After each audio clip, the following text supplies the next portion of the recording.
Senhoras e senhores, quero contar para vocês hoje como Lord Grey. Sim, aquele cujo nome foi dado ao tipo de chá ensinou sua jovem esposa sobre a vida feliz em família. Lord Grey se casou e, na manhã seguinte ao casamento, eles saíram para cavalgar, percorrendo as terras dele. O cavalo do Lorde tropeçou e ele disse, uma vez. Passaram-se mais 10 minutos e o cavalo tropeçou de novo. 2, disse o Lorde. Na terceira vez, o Lorde desceu do cavalo, tirou uma pequena pistola, colocou-a no ouvido do animal e atirou. Lorde, gritou Lady Grey. Você ficou louco? Uma vez, disse o Lorde. O casal viveu até a velhice sem brigar uma única vez. Lembrei dessa história infantil quando Trump anunciou que o Irã tinha 40 dias. Lembra o que aconteceu no 41º dia? Agora Trump deu 50 dias para a Rússia.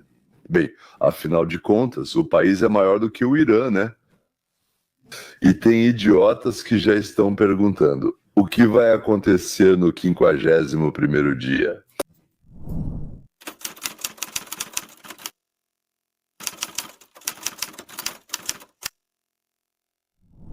Todos que se preocupam com os acontecimentos na Ucrânia esperavam que Trump anunciasse uma punição para Putin por mentiras e atrasos.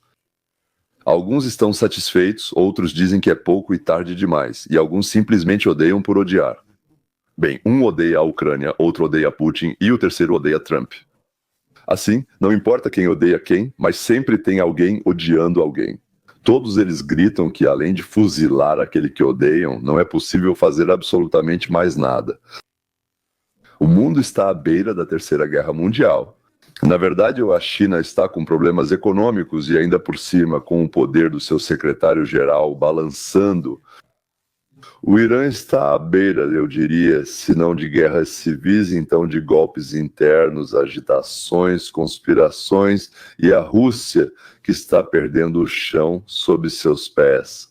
Pode explodir, como ocorreu nas Primeira e Segunda Guerras Mundiais, pois, se analisarmos, elas eclodiram por alguma razão. O que segura hoje é o poder dos Estados Unidos da América e a compreensão de que Donald Trump e sua equipe têm determinação suficiente. No final deste vídeo, aliás, vamos falar sobre as chances de guerra e as chances de vitória da razão. Isso nunca é 100%, também nunca é 0. Geralmente está mais perto de 0 do que de 100. E eu vou tentar explicar para vocês de forma bastante convincente, se não matematicamente, então por que a partir de 30% a vitória da razão, nossas chances aumentaram para 51%, o que é quase inacreditável. Mais uma vez, o presidente Trump tenta acabar com as guerras sem o uso da força, mas com a ameaça de sanções econômicas e militares. Isso não é guerra, é uma ameaça de guerra. O que, como dizem em Odessa, são duas grandes diferenças. Hoje fechamos um acordo pelo qual vamos enviar armas para eles e eles vão pagar por isso. Nós, os Estados Unidos, não vamos receber nenhum pagamento. Não estamos comprando isso, mas vamos produzir e eles vão pagar por isso. Nossa última reunião, há um mês, foi muito bem sucedida porque eles concordaram com algo que representa mais de $1 trilhão por ano. Eles são países ricos com muito dinheiro. Durante a reunião dos países da OTAN, Trump alcançou um sucesso sem precedentes. Um sucesso sem precedentes inesperado, um sucesso sem precedentes. Todos, exceto um país, concordaram em comprar armamentos e gastar 5% do seu orçamento em defesa. Isso nunca aconteceu. O que coloca no bolso da OTAN, pelos próximos, se não me engano, 10 anos, $1 trilhão. Eles têm muito dinheiro e querem fazer isso, querem muito, não, e nós também queremos muito isso. Discutamos isso com o repórter. Olivia Rinaldi, ela está agora ao vivo na frente da Casa Branca. Quão confiante está a Casa Branca neste momento de que o envio de mísseis para a OTAN para possível uso pela Rússia e Ucrânia levará ao fim da guerra? Rita, essa é realmente uma ótima pergunta, porque mostra que pelo menos a Casa Branca está dizendo o seguinte. Em primeiro lugar, eles precisam de algo que faça a Rússia sentar à mesa de negociações. E isso se manifesta na forma dessas mesmas tarifas que abordaremos em breve.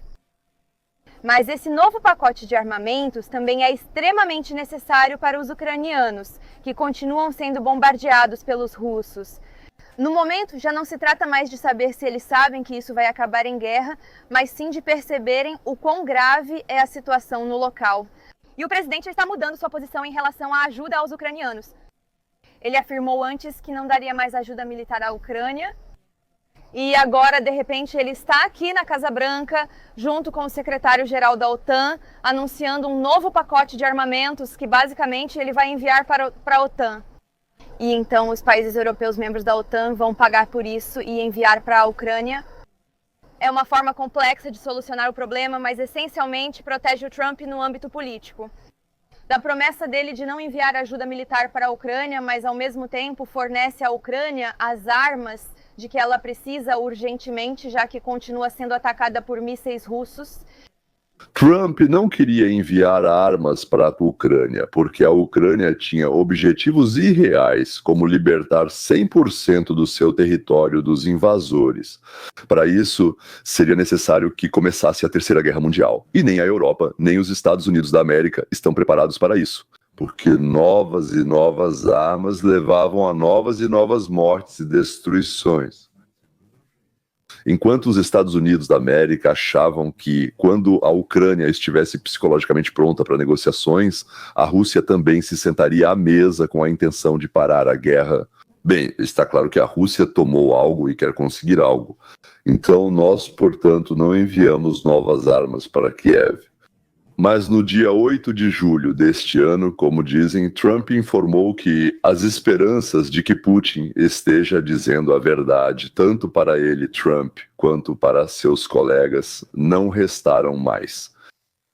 E chegou a hora de passar, bem, digamos, da diplomacia para a pressão.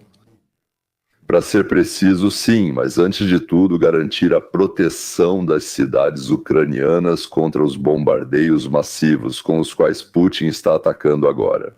Em geral, o território das grandes cidades, atirando em tudo o que existe lá, e não apenas em alvos militares. E isso me pareceu muito interessante, porque hoje foi uma espécie de momento de consolidação da decepção em Vladimir Putin. Sabe, o presidente mencionou que conversou com Putin, sentiu que eles tiveram uma ótima conversa. E depois disse que à noite, chega em casa, conversa com a primeira-dama dos Estados Unidos e diz: tive uma ótima conversa com o Putin. E ela responde: bem, eles acabaram de lançar bombas. Dessa vez, você sentiu pela primeira vez uma sensação de decepção. Bem, isso na verdade foi se acumulando nas últimas semanas. Lembra, no começo de junho, o presidente disse que estava decepcionado com Putin, ele não gosta do que está vendo no local, a quantidade de mortes e destruição que continuam acontecendo. E, na verdade, essa decepção crescente atingiu seu auge hoje, quando o presidente declarou que não só enviará mais equipamentos militares para a Ucrânia, mas também imporá tarifas contra a Rússia. Agora, essas tarifas, segundo o presidente, serão tarifas secundárias de 100% sobre a Rússia, que entrarão em vigor em 50 dias. Isso será em 1º de setembro. E isso acontecerá se a Rússia não concordar, não buscar a paz com a Ucrânia. Para os espectadores não muito espertos, para aqueles que não entendem muito bem, vou explicar. Se forem impostos 100% de tarifas à Índia e ao Brasil por comprarem petróleo da Rússia. Você não gostaria que esses países procurassem Putin e dissessem que ou ele para de guerrear ou eles vão buscar outros fornecedores? Ou você prefere agir como trolls e patrulheiros? Eles escrevem nos comentários: de novo adiamento, temos que atacar agora. Bem, isso mostra que ou eles não têm cérebro, né, ou que são pagos para copiar e postar e não para pensar. Se isso não acontecer até lá, por todos os sinais. Não há sinais de que os russos estejam tentando reduzir os ataques com mísseis ou negociar com os ucranianos. Sabemos que o objetivo deles era conquistar mais território, manter os territórios já ocupados e tomar ainda mais da Ucrânia antes de voltar às negociações. O presidente anunciou que tarifas secundárias de 100% serão implementadas a partir de 1º de setembro. Isso ocorre simultaneamente à análise de um projeto de lei sobre sanções contra a Rússia no Senado dos Estados Unidos da América. E devo destacar que ele tem 85 coautores de ambos os partidos. Hoje em dia, é realmente difícil encontrar algo em Washington sobre o qual o Congresso concorde unanimemente, mas parece que, neste momento, são as sanções adicionais contra a Rússia. O presidente disse que, por enquanto, a Organização das Nações Unidas não considera necessário impor uma tarifa de 500% sobre os países que importam urânio, gás e petróleo russos. Mas essa opção continua disponível, se necessário. E, na verdade, o senador Thun, líder da maioria republicana no Senado, estará hoje mais tarde na Casa Branca para discutir esse projeto de lei. Sobre as sanções, além das tarifas secundárias mencionadas pelo presidente hoje. Então, há muitas partes móveis aqui. Mas respondendo à sua pergunta, sim, isso é o auge de uma grande frustração deste presidente em relação ao presidente russo Vladimir Putin. Trump, como presidente, tem o direito de impor tarifas de até 100%. Portanto, enquanto o Congresso não aprovar essa decisão, Trump não pode impor mais do que 100% e ele impõe, no máximo, 100%. Quantos idiotas escreveram, o Congresso quer 500 e ele só 100? Essa lei ainda não existe. Então, se houver, é preciso, quando passar o projeto de lei e não com a lei, implementar mais, com esperança de que a Rússia decida começar negociações de verdade e não só para fazer cena. Bom, naturalmente, todos nós queremos saber o que está acontecendo com as tarifas alfandegárias em geral, com aqueles países que também atrasaram o processo de negociações e como está a Rússia com o cessar-fogo, adiando a assinatura dos acordos. Mas eles questionaram quando ele começaria a fechar acordos. De manhã, eles disseram, quando é que ele vai começar a fechar acordos? E da próxima vez poderíamos simplesmente dizer não. Toda vez que ele envia um documento pelo qual você tem que pagar 35% ou 25% ou 50% e, em um caso, 100%. Esses acordos são insuperáveis, mas estamos dispostos a discutir mesmo assim. E todos eles, literalmente, cada país quer fechar um acordo. Tudo bem.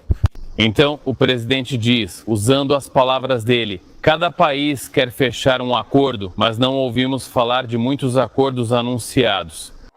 Quase dá a impressão de que há uma fila na porta da Casa Branca, mas se olharmos para os resultados, não são tantos assim. Não, na verdade, Zeca, segundo a Casa Branca, eles conseguiram fechar apenas 2 acordos, um com o Reino Unido e outro com o Vietnã. Embora sobre o acordo com o Vietnã, ainda estamos aguardando mais detalhes sobre os termos específicos dele.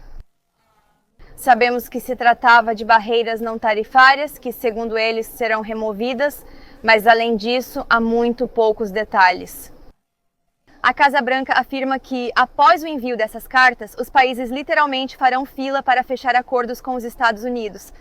Isso está sendo feito exatamente para pressionar esses países, dizendo, olhem, é com isso que vocês vão se deparar. Mas veja, não vimos nenhum acordo real sendo fechado desde que essas cartas começaram a ser enviadas na semana passada. Claro, acordos econômicos levam tempo, exigem negociações longas, exigem muito esforço dos representantes comerciais de Trump e do secretário Besson para negociar, mas, pelo que vemos, não houve aquela reação imediata que o presidente queria. Bem, o 1º de agosto já está chegando, faltam só algumas semanas. Vamos ver o que acontece até lá, se será possível fechar algum acordo econômico. E aqui está a entrevista para a Times Radio, sobre a qual já falei para vocês com 1,5 milhão de assinantes. Em geral, eles trabalham para quase metade do mundo, com o ex-primeiro-ministro da Rússia, Mikhail Kasyanov, sobre como as sanções afetam o regime de Putin e a Rússia de hoje. Eu não acredito que isso vá mudar a situação, eu não acho que isso vá mudar a situação, e eu acredito que Putin vai continuar sua invasão. Na sua opinião, até que ponto as sanções preocupam o regime de Putin agora? Ou seja, ele aparentemente não está muito preocupado com as sanções impostas, Mas talvez isso seja apenas fingimento da parte dele. Quanto as sanções afetam Putin e a Rússia? Sanções individuais. Todos esses pacotes que foram introduzidos ao longo de 3 anos simplesmente não tiveram um efeito imediato, não fizeram Putin parar a guerra, mas eles criaram sérios problemas para a economia e agora está em vigor o efeito acumulativo desses 3 anos. E Putin sente que está ficando cada vez mais difícil. Até o final deste ano será ainda mais difícil. E até mesmo seus ministros já o estão alertando sobre isso. É por isso que Putin agora quer pressionar e lançar uma operação ofensiva para que nesses poucos meses, enquanto ainda se sente financeiramente estável o suficiente, ele simplesmente esmague a Ucrânia, destrua a Ucrânia. É por isso que ele continua dizendo, eu vou destruir a Ucrânia, vou alcançar meus objetivos e assim por diante, e assim por diante. Mas a situação pode mudar. Se o teto de preços do petróleo realmente fosse implementado e controlado, nesse caso o fluxo de receitas para o orçamento federal de Putin diminuiria e isso reduziria sua capacidade de financiar. Esse é o problema. Ele já está enfrentando esse problema, porque os preços do petróleo para ele agora estão um pouco mais baixos. 60, mais ou menos 50, mas o orçamento foi feito com a expectativa de que o preço seria 70. E essa é mais uma pressão. A pressão vem de 2 lados. Por um lado, esperamos que Donald Trump faça uma declaração hoje, novamente, novos fornecimentos de equipamentos, e a segunda parte é a redução da capacidade de Putin de financiar.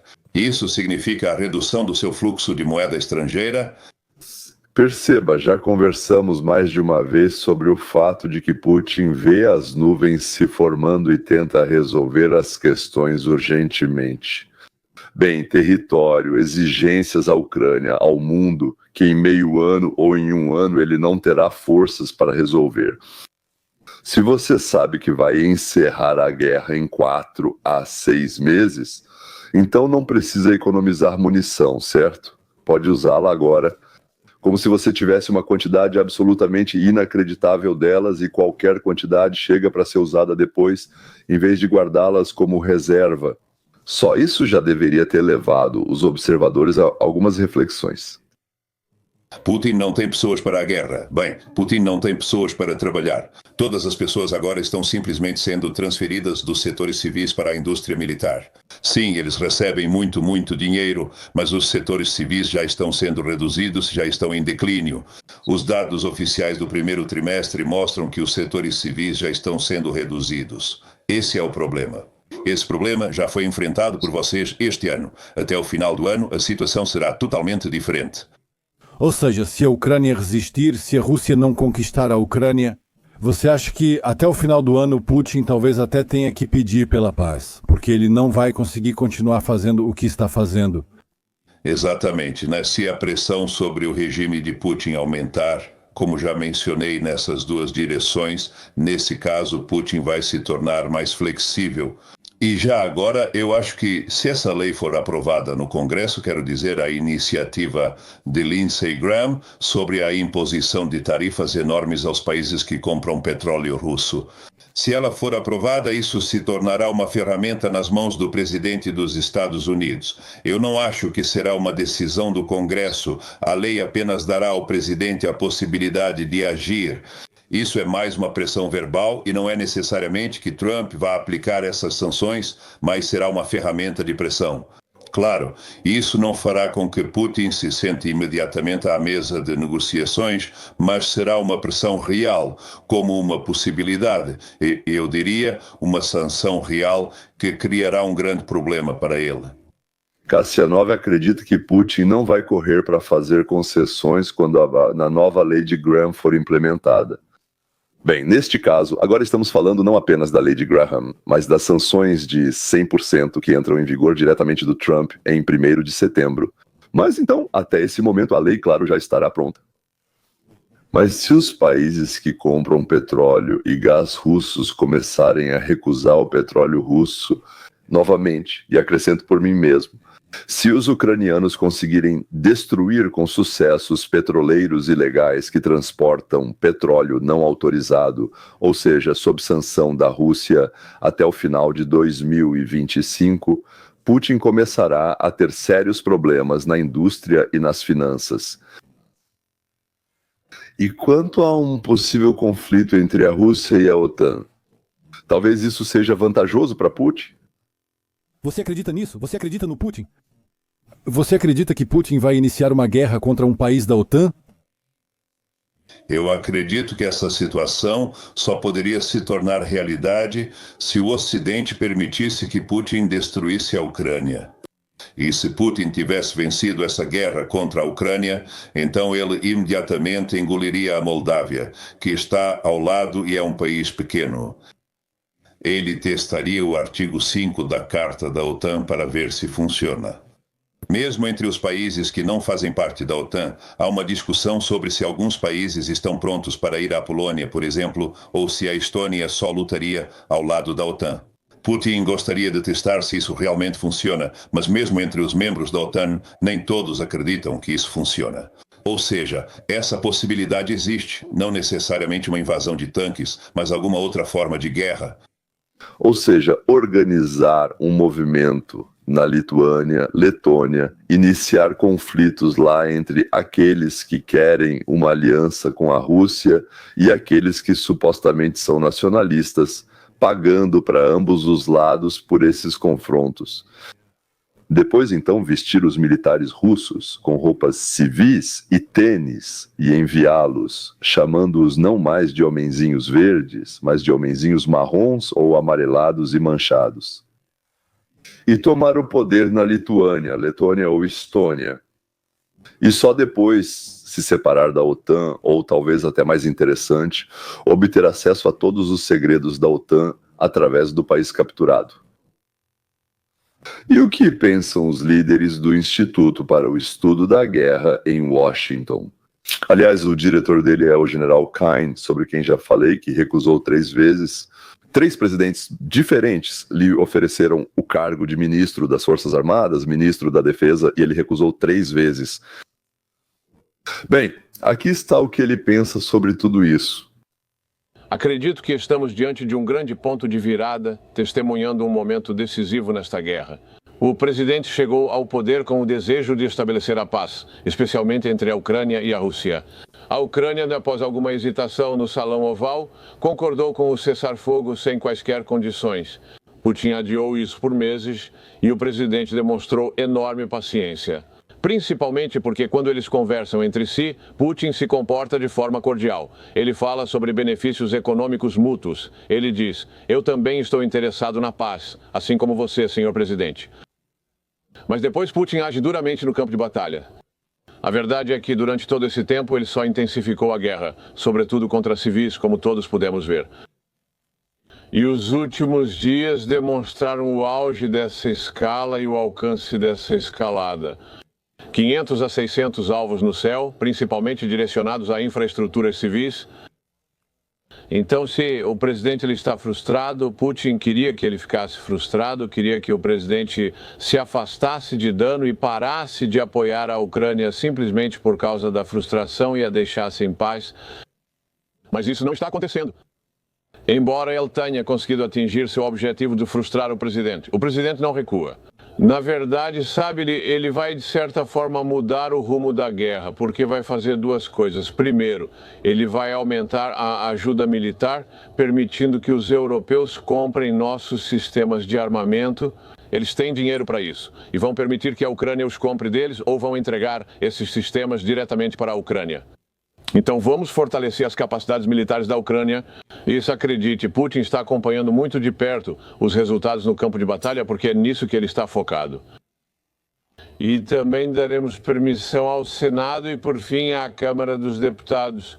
E os europeus farão o mesmo para impor sanções bastante rígidas, especialmente contra aqueles que compram petróleo russo.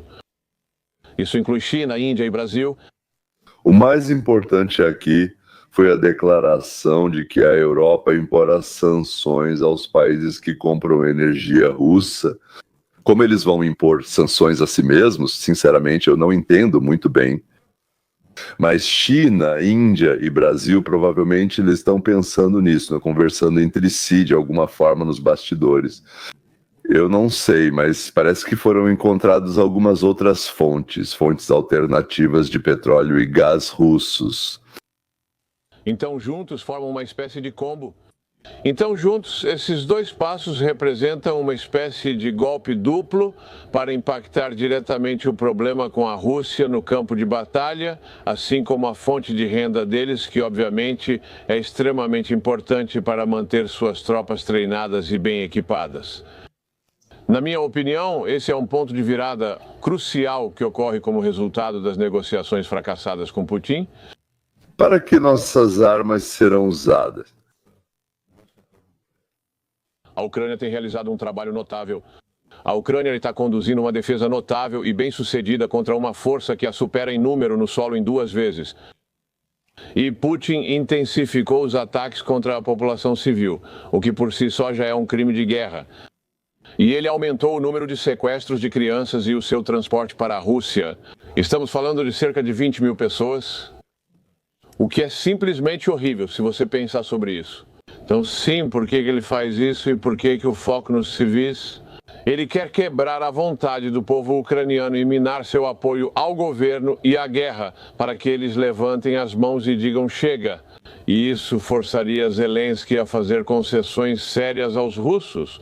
Isso não acontece porque o povo ucraniano é inabalável, ele ainda apoia Zelensky. Eles gostariam de ver um acordo de paz e o fim da guerra, claro que sim, mas não vão fazer isso sob as condições da Rússia. Nos Estados Unidos, eles entendem claramente tanto a situação militar quanto a psicológica. E Kane é uma pessoa próxima de Trump e seu conselheiro, então pensar que Trump é ingênuo e não entende a situação é bastante tolo. Bem, sobre a ideia de que Trump é ao mesmo tempo agente Krasnov, eu nem comento. Só completos idiotas formados em instituições de ensino superior, onde tiveram o cérebro lavado por muitos anos e foram treinados para serem um rebanho. Só eles podem acreditar nisso. China e, pelo menos certamente, a China e pelo menos a Coreia do Norte estão ajudando a Rússia com soldados. Como o presidente vê a participação da China nisso? A participação da China foi muito ampla. Inicialmente, acho que não entendíamos completamente o quão abrangente era essa participação. Embora eles não forneçam plataformas armadas completas, como sistemas de artilharia ou tanques, eles fornecem componentes, minerais, produtos químicos, micatos. Eles obviamente ajudam a financiar isso com o petróleo russo, então são um grande financiador. Mas a forma como eles ajudam no campo de batalha é realmente impressionante. E sabe, para conseguir se manter com sucesso no campo de batalha, Bill e Lana, não basta apenas ter as armas, você precisa de toda a logística, de apoio. A China é o principal fornecedor de apoio abrangente para a Rússia. Logo atrás vem os iranianos, que criaram uma fábrica de produção de drones e a construíram dentro da Rússia. E ajudam a lançar todo esse terror sobre as cidades ucranianas. Como podemos ver, especialmente nos últimos dias. Na verdade, a Terceira Guerra Mundial já está acontecendo. Ela só não é chamada assim porque todos esperam que isso se resolva sozinho. China, Rússia, Irã, Coreia do Norte de um lado, OTAN, incluindo a Europa, Estados Unidos da América do outro, além de Israel, sunitas, Japão, Coreia do Sul, Taiwan, Vietnã e, espero, Turquia do outro. E no meio, bem, tipo, Índia, América Latina, parte da Ásia, a África, por enquanto, está no meio. Por enquanto, é possível ficar no meio. Porque ambos os lados, se algo acontecer, se algo estiver prestes a acontecer, vão exigir: você está conosco ou está contra nós? Maria Zakharova, representante do Ministério das Relações Exteriores da Rússia, respondeu às ameaças de Trump, dizendo que nenhuma sanção fará a Rússia desviar do caminho para alcançar os objetivos e tarefas estabelecidos para o país. Dá até vontade de dizer, estabelecidos para nós pelo partido. Mas o partido não tem mais papel, quem manda agora é a cooperativa, como ela se chama mesmo, o Zero. Ao mesmo tempo, na imprensa russa e ucraniana, jornalistas e blogueiros começaram a zombar dos esforços de Trump para acabar com a guerra, chamando-o de idiota, narcisista, louco, fracassado e marionete de Putin. Além disso, a mídia russa focou mais em chamá-lo de fracassado, enquanto a ucraniana enfatizou o narcisismo, e também de capacho de Putin ou bajulador de Putin, dependendo de quem escreve. É interessante que ambos os lados em guerra odeiem quem tenta parar uma guerra fratricida que já causou 1 milhão de vítimas. No Congo e em Ruanda foi preciso matar 6 milhões de pessoas para que as lideranças dos dois países aceitassem um cessar-fogo. Talvez seja necessário que morram 6 milhões, 16 milhões de todos os russos e ucranianos, para que o desejo de lutar diminua tanto entre as partes, a ponto de aceitarem conversar entre si. No programa da noite com Vladimir Solovyov, o senhor Solovyov disse: se vocês, bem, americanos, ele estava se dirigindo a nós, aos americanos, de repente desaparecerem. Se vocês de repente desaparecerem dos mercados do planeta, o mundo finalmente poderá respirar mais livremente. E a próxima pérola é: e o que vocês fazem, afinal, que as pessoas realmente usam? Depois disso, ele fez uma coisa muito interessante. Ele tirou o iPhone para ver se não tinha esquecido de dizer alguma coisa. E aqui está o que os russos pensam sobre nós. A maioria das pessoas que votam no Trump são pessoas não muito inteligentes, primitivas, com quem é assim mesmo que se deve conversar. Com slogans padronizados e tolos. Para esse tipo de rednecks, para esse nível, para os caipiras, digamos assim, que ficam gritando... Ai, me desculpe, pelo amor de Deus. 10 palavras que ele troca de lugar de vez em quando. Canalha, assim, pessoa ruim. Vão embora, vocês não estão escolhendo ele. Não, sério, me escutem, essa pessoa quer ser presidente novamente. Esse é o jeito dele. Chega, tá? Não estou falando de mim, idiota. Então esse é o jeito dele de se comunicar. Quanto eles dão lá? 14 bilhões para Israel? Eu daria 140 bilhões. E para a Ucrânia, onde fica essa Ucrânia, 60 bilhões? Nada, tudo para Israel. Bonito, bonito. Assim mesmo, isso. E Maxim Yashin, se vocês notaram, disse: a maioria das pessoas que votaram no Trump não são muito inteligentes e nem muito educadas. Ele pensou, acrescentou, são pessoas primitivas que só entendem clichês e slogans idiotas desse cara, desse aí, sobre nós, foi o que ele disse. Isso foi na versão russa do programa 60 Minutos. Foi dito que Trump frequentemente dá motivos para duvidar de suas capacidades mentais, mas especificamente quais motivos e com que frequência ele faz isso, não foi dito. Por quê? Porque o público não pergunta, só aceita o que dão. Na televisão ucraniana, frequentemente, ouvem-se palavras como: esse cara, bem, Trump está conversando com o canalha e fascista Putin, vírgula, com Hitler do século XXI, então ele também é assim? Então ele também é assim?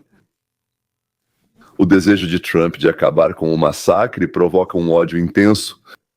Sobre a questão da população, a mídia ucraniana levou as pessoas a acreditarem que 73% acham que Trump ou é ruim para a Ucrânia, ou é inimigo da Ucrânia, Trump é inimigo da Ucrânia. Na mídia da Ucrânia surgiram relatos de que Trump deu a Putin até o final de agosto, pois Putin disse a ele que durante 2 meses iria bombardear a Ucrânia intensamente. E Trump quer dar ao seu amigo, ou talvez ao seu chefe, ou ao PVDRU, a chance de bombardear tudo o que ele quiser. Outras fontes dizem que Putin informou a Trump que, após conquistar os territórios das regiões de Lugansk, Donetsk, Kherson e Zaporozhye, ele vai parar e ficar com o que já está incluído na Constituição russa, e não vai avançar mais. E Trump acreditou nele e disse: irmão, pode pegar.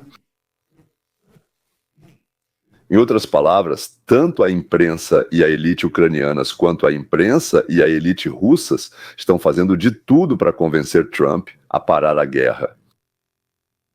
Mas Trump e nós, senhores, sabemos o que pensam as mães das crianças ucranianas que servem e lutam nesse mesmo exército? E quantos % da terra ucraniana são mais importantes para elas do que a vida de seus filhos? Então, agora cabe aos países que correm o risco de receber 100% de tarifas de importação sobre seus produtos nos Estados Unidos. Vamos aguardar a resposta deles. Isso inclui Índia, Brasil e China, sendo a China um caso especial, evidentemente. E dezenas, aliás, de compradores menores que recebem os recursos energéticos russos. Na verdade, a reação e as ações da Rússia vão depender da posição deles. Por isso, não vamos nos precipitar, vamos esperar e observar. Pelo menos do meu ponto de vista, há um monte de ótimas notícias